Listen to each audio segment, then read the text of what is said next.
Good morning everyone. Welcome back to my YouTube channel let's discuss. So friends, आज हम आप सभी के लिए लेकर आए हैं क्लास 10th विषय विज्ञान और यह वर्कशीट नंबर 55 है, जो आपका वर्कशीट 13 नवंबर 2020 के लिए है।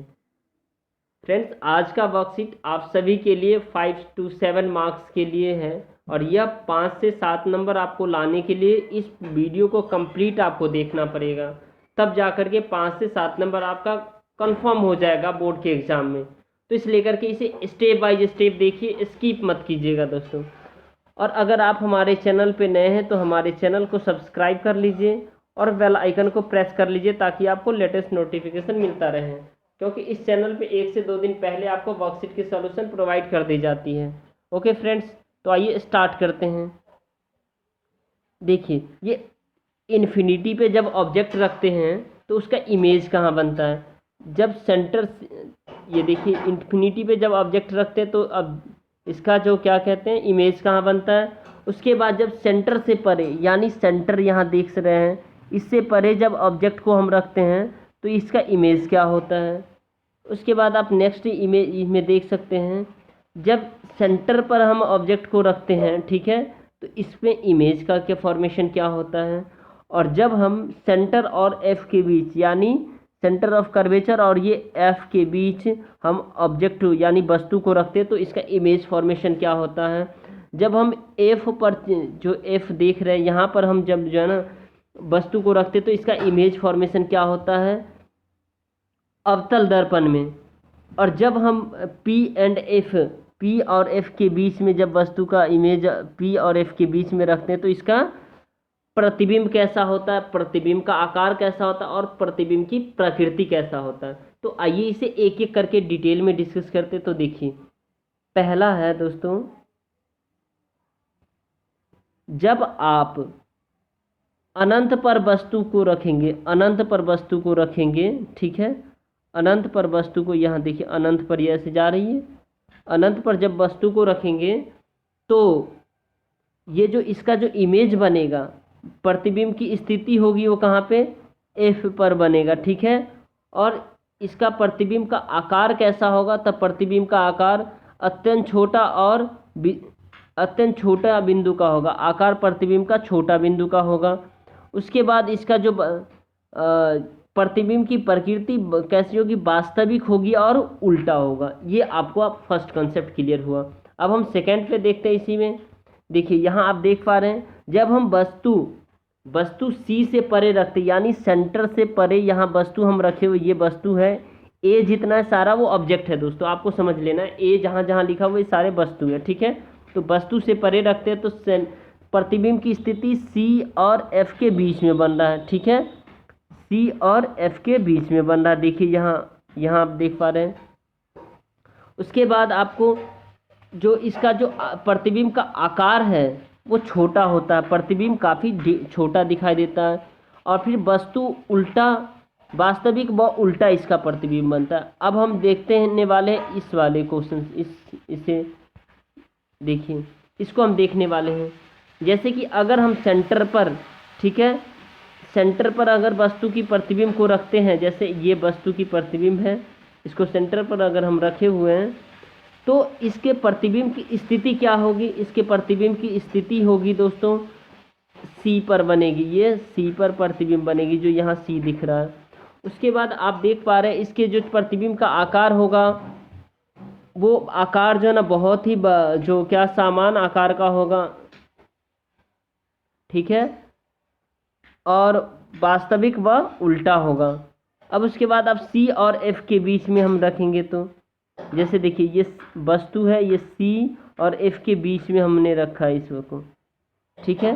तो सी और एफ, ये यहाँ देखिए सी और यहाँ ये वाला को है, बस सी और एफ के बीच में अगर हम रख रहे हैं वस्तु को, ठीक है, तो किस तरह का यहाँ इसका है, ठीक है, सी और एफ का बीच का रखेंगे तो किस तरह का, तो वस्तु का जो आकार प्रतिबिंब की स्थिति होगी वो अनंत पर होगी और अत्यंत बड़ा होगा बस प्रतिबिंब का आकार, और क्या होगा, प्रतिबिंब का आकार अत्यंत बड़ा होगा और वास्तविक व उल्टा होगा इसमें, ठीक है। उसके बाद आप देख पा रहे एफ पर जब रखेंगे, जब हम वस्तु की स्थिति एफ पर रखेंगे तो इसमें दर्पण के पीछे बनेगा ये क्या कहते हैं, अनंत पर बनेगा इमेज प्रतिबिंब। और प्रतिबिंब का आकार क्या होगा, प्रतिबिंब का आकार अत्यंत बड़ा होगा। और प्रतिबिंब की प्रकृति होगी जो अब वास्तविक व उल्टा होगा। ठीक है दोस्तों, अब आपको ये देखना ये वाले, ठीक है, जब P एंड F के बीच में जब वस्तु को रखेंगे, यहाँ देख पा रहे हैं ये P और F के बीच में यहाँ ऑब्जेक्ट को रखे हुए हैं, तो प्रतिबिंब की स्थिति दर्पण के पीछे बन रही है। देखिए यहाँ इमेज बन रही है पीछे, और प्रतिबिंब का आकार बड़ा बन रहा है, ठीक है, दिख रहा है।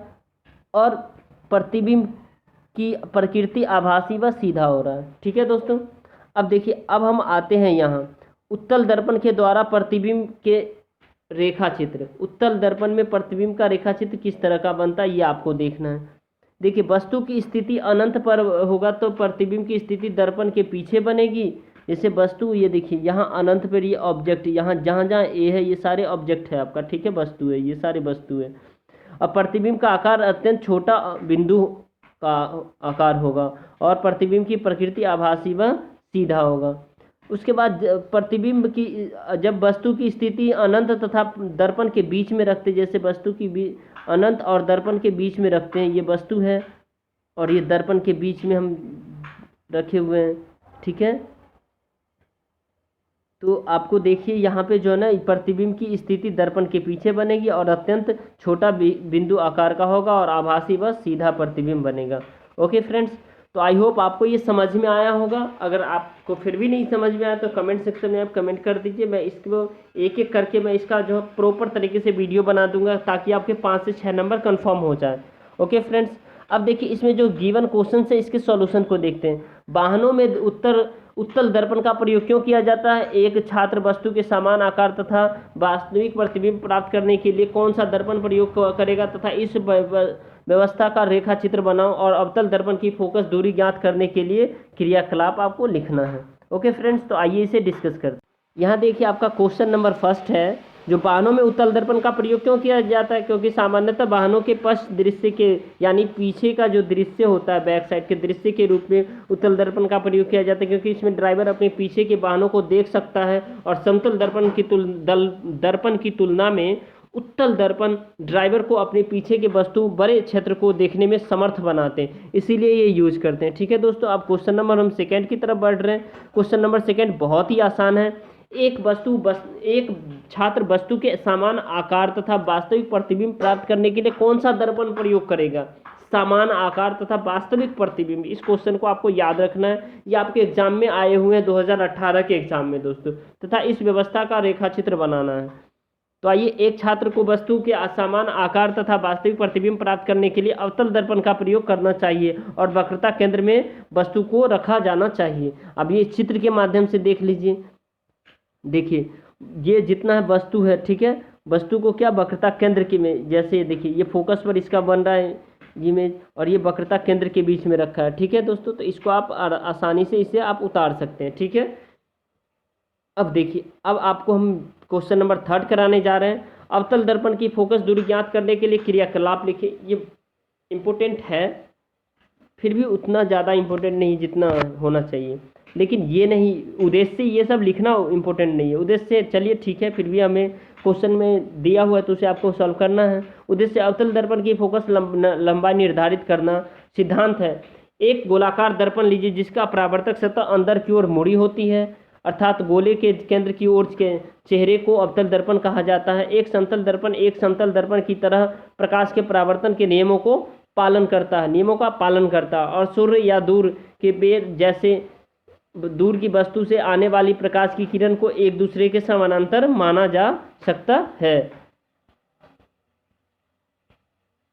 जब प्रकाश की समानांतर किरणें अपनी धुरी के साथ अवतल दर्पण पर पड़ती है तो किरणें यानी एक सेकेंड, ये आपका किरण होगा, किरणें, ठीक है। किरणें दर्पण के सामने एक बिंदु पर मिलती है और वस्तु से बनी प्रतिबिंब वास्तविक उल्टी और आकार में बहुत छोटी होती है। अवतल लेंस द्वारा बनाई गई प्रतिबिंब वास्तविक है, इसे एक स्क्रीन पर प्राप्त किया जा सकता है और अवतल दर्पण के प्रमुख अक्ष P और फोकस F के बीच की दूरी अवतल दर्पण की फोकस दूरी, इसे छोटे f कहते हैं, अक्षर से दिखाते हैं, f से दिखाते हैं, जिसका r/2 होता है। इसका आप निकाल सकते हैं, फोकल लेंथ निकालने का फॉर्मूला। ठीक है दोस्तों, तो r/2 इसका आप छवि बना सकते हैं अवतल दर्पण द्वारा जो है ना प्रतिबिंब। ये छवि की जगह आप प्रतिबिंब भी लिख सकते हैं। ठीक है, प्रतिबिंब भी आप लिख सकते हैं, बहुत ही अच्छा है ये। तो इसको आपको अवतल दर्पण द्वारा देखिए, जब हम ये रखें तो वस्तु का कैसा प्रतिबिंब बनेगा। ठीक है, जो अभी मैंने आपको ऑलरेडी ऊपर बता दिया है। अब देखिए अवतल दर्पण द्वारा प्रतिबिंब प्राप्त करने के लिए नियम क्या था, नियम भी पूछा था। अब देखिए अवतल दर्पण के प्रमुख अक्ष के, लक्ष्य नहीं होगा दोस्तों, यहाँ पे अक्ष होगा। ठीक है, आपको अक्ष लिखना। अक्ष के समानांतर प्रकाश की किरण दर्पण से परावर्तन के बाद अपनी फोटो से गुजरती है, जैसे चित्र 1 में दिखाया गया है। अब चित्र 1 नीचे है, अभी आपको बताएंगे। अवतल दर्पण के वक्रता, ये वक्रता होगा दोस्तों, वक्रता, आपको वक्रता ऐसे लिखना है। ये अक्ष लिखिएगा इसको, और इसको आप लिखेगा यहाँ, इसको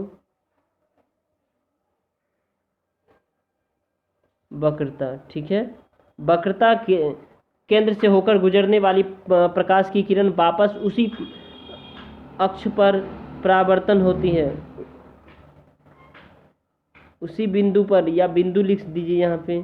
ठीक है, उसी बिंदु पर परावर्तित होती है, जैसे कि चित्र 2 में दिखाया गया। और उसके बाद थर्ड है, अवतल दर्पण को फोकस से गुजरने वाली प्रकाश की किरणें परावर्तन के प्रमुख अक्ष, यहाँ भी आपको क्या लिखना है, अक्ष लिखना है।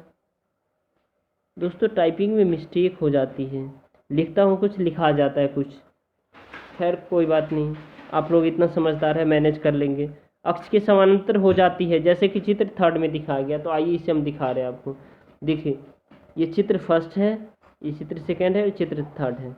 ओके फ्रेंड्स, तो आई होप आपको ये वीडियो पसंद आया होगा। वीडियो पसंद आया हो तो वीडियो को लाइक कीजिए और चैनल को सब्सक्राइब कीजिए और बेल आइकन को प्रेस कर लीजिए, ताकि आपको लेटेस्ट नोटिफिकेशन मिलते ही रहे। Okay friends, thank you, thanks a lot for watching.